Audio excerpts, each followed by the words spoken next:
Hey everybody, in today's video I'm going to share with you my free World Cup 22 prediction template in Excel.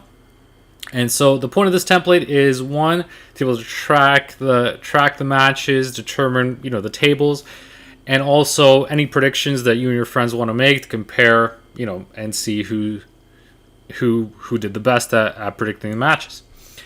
So I've got four main sheets in here, and two of them are the same, the actuals and the prediction blank sheet, just because one, the actuals being that's the tab that the results are going to be compared against, so that one should remain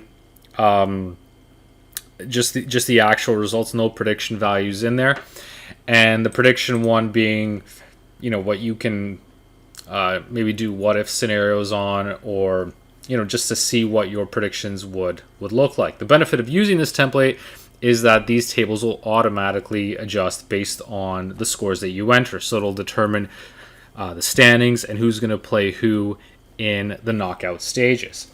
So rather than trying to figure that out yourself, this template will calculate that for you. And so once you've entered in the actuals, once you've entered in your predictions, what you may want to also do, actually before that, is set up your scoring rules. So let's say for the correct total number of goals, I've set it for 2 points. Correct result, picking the correct team or picking a draw, you get 3 points. For the correct score, you get 5 points. And then I've also added a condition here to say, the correct teams are required for the knockout stage. So, let's say you picked, that Germany would win 1-0 in the quarterfinals, but you've got the teams wrong. If the teams are wrong, and you've set this to a requirement, then you'll get 0 points for that prediction, right? Because if you don't have the complete prediction correct, then it may not be relevant that you picked the right winner, but they had a different opponent. So that's the point of that, to say that, okay, do you want to have that restriction in place for those knockout stages?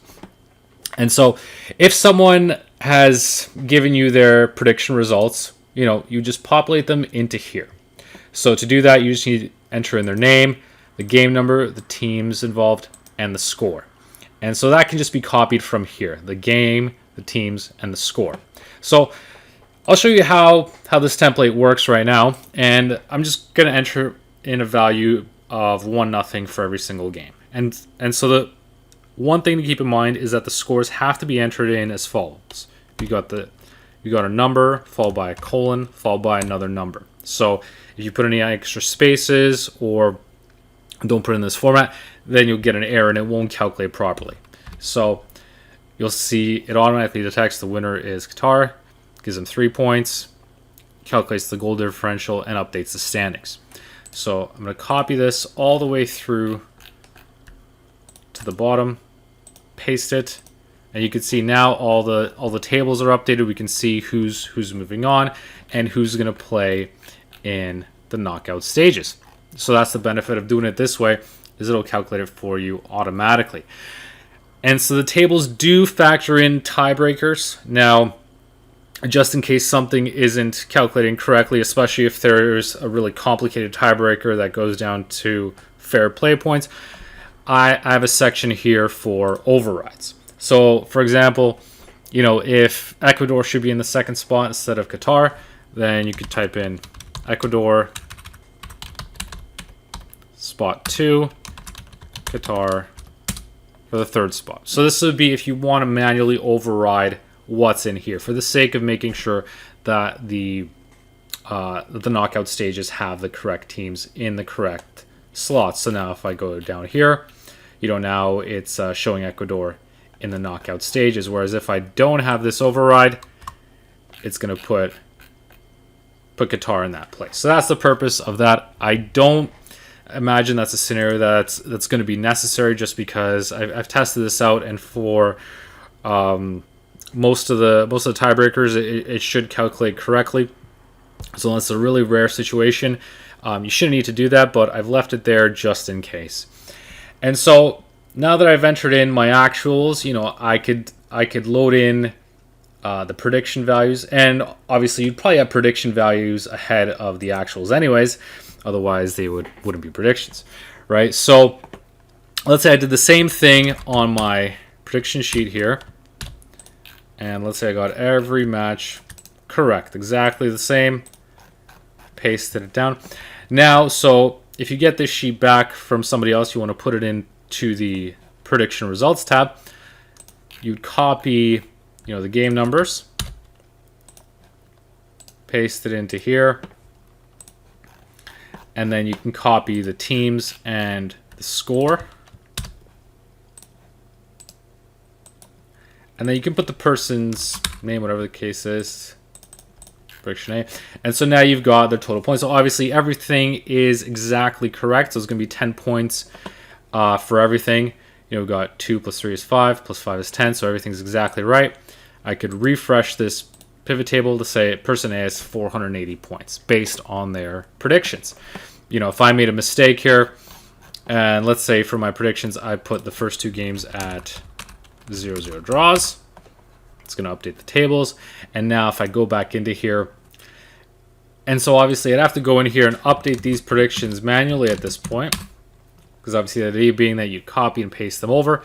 And so now it's showing as 0 points for that because I've got the incorrect result. I've got the incorrect number of goals, and so it's giving me 0 points. So I could do a refresh here, and now I've only got 460 points. So the template is calculating the prediction results properly, so we can see that based on our predictions that those ones would have been incorrect. And so you can go on and continue making these predictions for the later stages as well. And as you fill in these ones, then the quarterfinals, the semifinals, and the finals will update accordingly. Now, a couple other features that I've added onto here is the ability to adjust the times to your local time zone. So I've got the match date and time here. This is based on the local time in Qatar.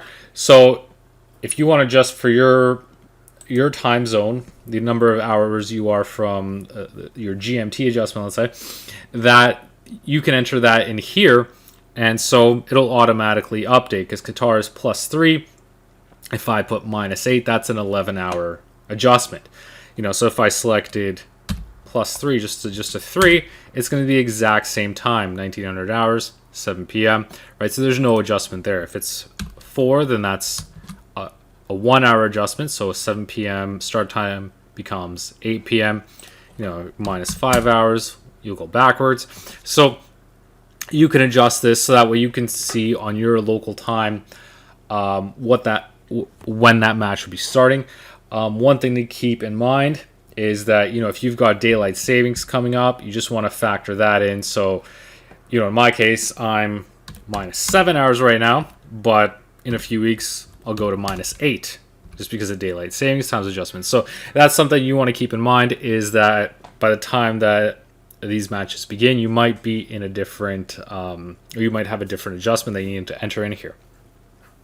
Lastly, the one other thing I've added here is a watch list. So let's say you wanted to track certain countries. Let's say you want to highlight all the games that England's in. So you type in England, and it'll automatically highlight those matches, including any knockout rounds as well. And you can add more teams as well. Let's say get France, you can do that. So easily make it so that it'll highlight any matches that you want to track that are on the schedule coming up. So that's an overview of my prediction template. Please have a test it out. Let me know what you think, if you have any feedback, if you have any issues, and hope you find it useful.